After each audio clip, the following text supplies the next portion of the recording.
Língua portuguesa, página 17. Vamos lá. Antes de começarmos a correção das atividades, a gente vai falar sobre a página 15 e 16, que, se vocês se lembram bem, nós realizamos essa atividade, que era a criação de um infográfico no caderno de oficina de texto. Vocês realizaram para mim uma pesquisa sobre a água, sobre as formas de se economizar água utilizando determinados meios de consumo, como chuveiro, vaso sanitário, pia do banheiro, máquina de lavar roupas, certo? Agora vamos lá. Clique no texto. Poema visual. Nós já vimos que poemas visuais são o quê? São aqueles que se apresentam em uma forma diferente, aproveitando o espaço com criatividade, certo? Você já conhece algumas características dos poemas, versos e estrofes, presença ou ausência de rimas, o jogo com o sentido das palavras, mas e se os versos brincassem com o espaço da página em branco? Número 1, leia o poema a seguir e veja como o poeta distribuiu as palavras na página. Aí eu tenho o poema Lua na água, alguma lua, lua alguma. Observa como o poema foi distribuído. Lua na água, nós vemos o quê? O reflexo da lua na água, correto? Observa. Alguma lua, vemos novamente o reflexo, só de algumas letras formando a palavra água, não é verdade? E lua alguma, o reflexo também, só de algumas letras formando a palavra lua. Ou seja, nós temos as palavras principais do nosso poema. Lua na água, a água e a lua. Número 2, o que você notou sobre a disposição das palavras no poema de Paulo Leminski? Você deve ter notado que o quê? Alguns versos estão de ponta cabeça e escritos de trás para frente. Por que dá essa impressão de estarem escritos de trás para frente? Porque quando faz o reflexo, dá-se essa impressão que a palavra foi escrita de trás para frente. Número 3, o poema se refere a dois elementos da natureza. Quais são eles? A lua e a água. Do lado, você tem a biografia de Paulo Leminski. Lembrando que biografia é um texto escrito por outra pessoa sobre alguém. Paulo Leminski nasceu em Curitiba em 1944. Foi tradutor, professor, compositor, romancista e poeta. Morreu em 1989, com quase 45 anos. Número 4, releia este trecho. Lua na água. Letra A. A segunda linha parece ser o reflexo da primeira. Letra B. Relacione as colunas. Lua na água representa o quê? A lua, correto? O segundo verso representa o quê? A água, pois é o reflexo. Letra C. Qual das imagens a seguir melhor representa esses versos? A primeira imagem, isso mesmo, a lua sendo refletida na água. Número 5, releia a segunda parte do poema. Lua alguma. Lua. No segundo verso, nem todas as letras estão refletidas. Por quê? Porque a intenção foi formar a palavra lua. Isso mesmo.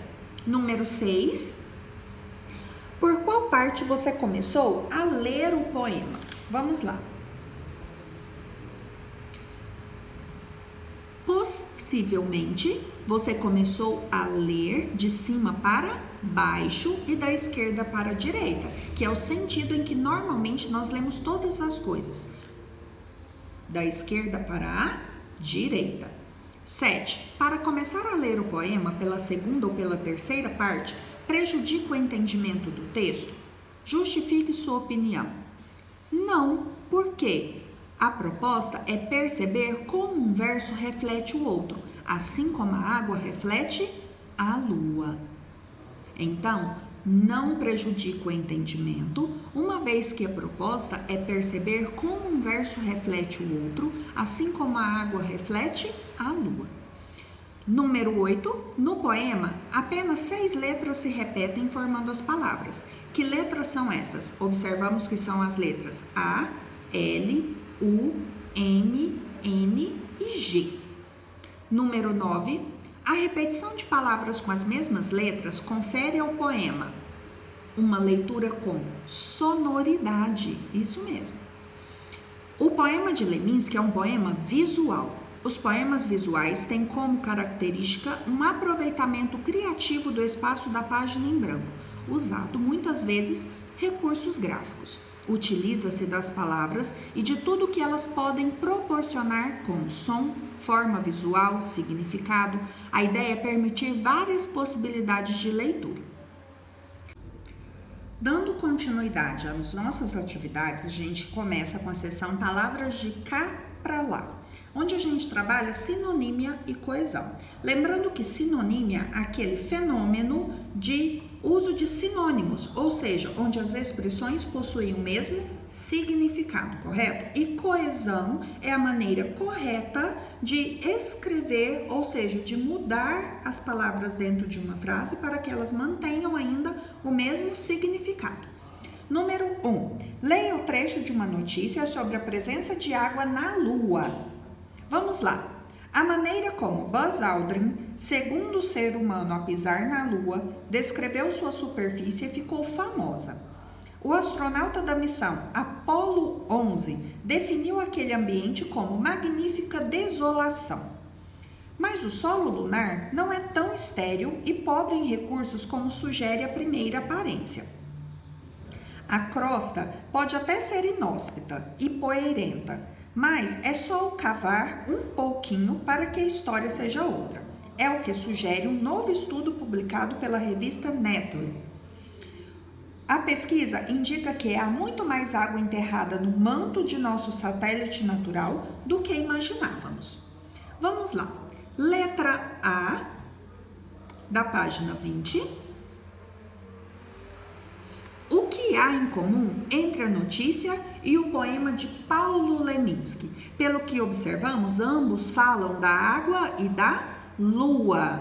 Ou seja, tanto o poema quanto a notícia falam da água e da lua. Letra B. Qual é a relação entre a lua e a água em cada um dos textos? Vamos lá. Qual é essa relação?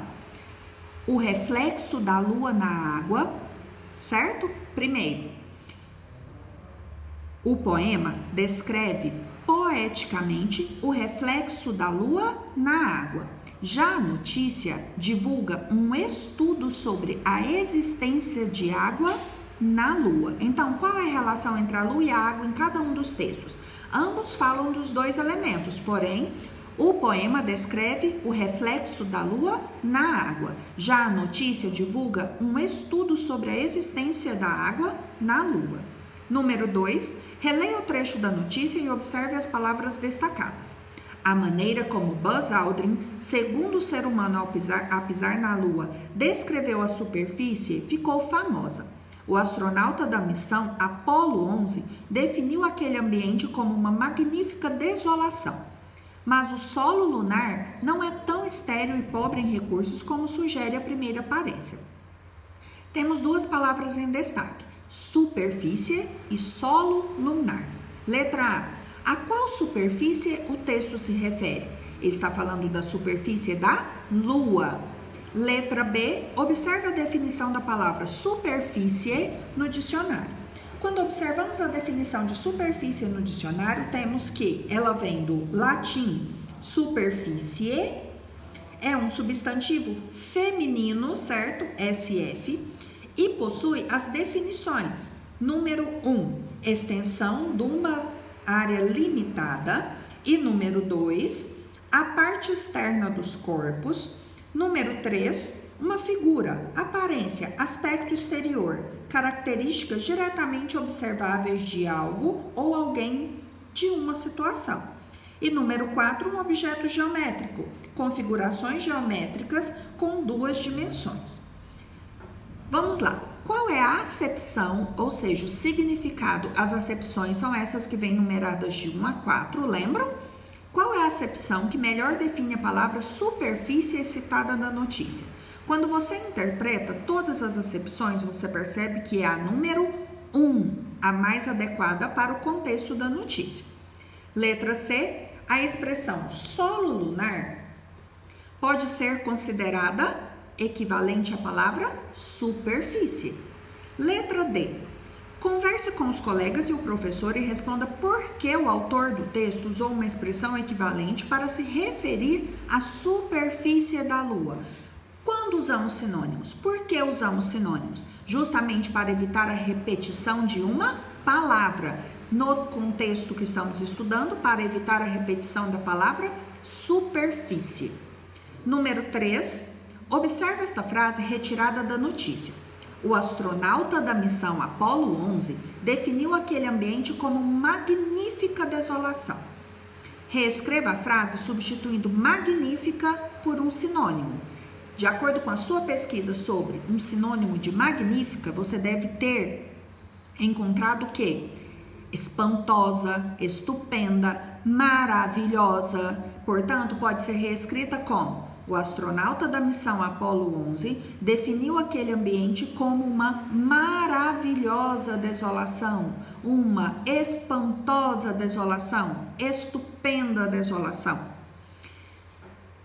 Em um texto, o uso de sinônimos para se referir a um termo já dito, além de evitar a repetição, permite a continuidade do tema. Para evitar a repetição, é possível substituir uma palavra por uma expressão equivalente, contribuindo para o autor do texto apresentar mais informações. Observe: na Lua há muito mais água do que se imagina. Pesquisadores realizaram essa descoberta analisando a crosta do único satélite da Terra. Quem que é o único satélite da Terra? A Lua. A expressão único satélite da Terra refere-se à palavra Lua. Seu uso evita a repetição e também fornece mais informações ao leitor, que fica ciente de que a Lua é o único satélite da Terra. Número 4. Releia o trecho da notícia presente na questão 1. Que expressão pode ser usada para substituir a palavra Lua? Seria então satélite natural.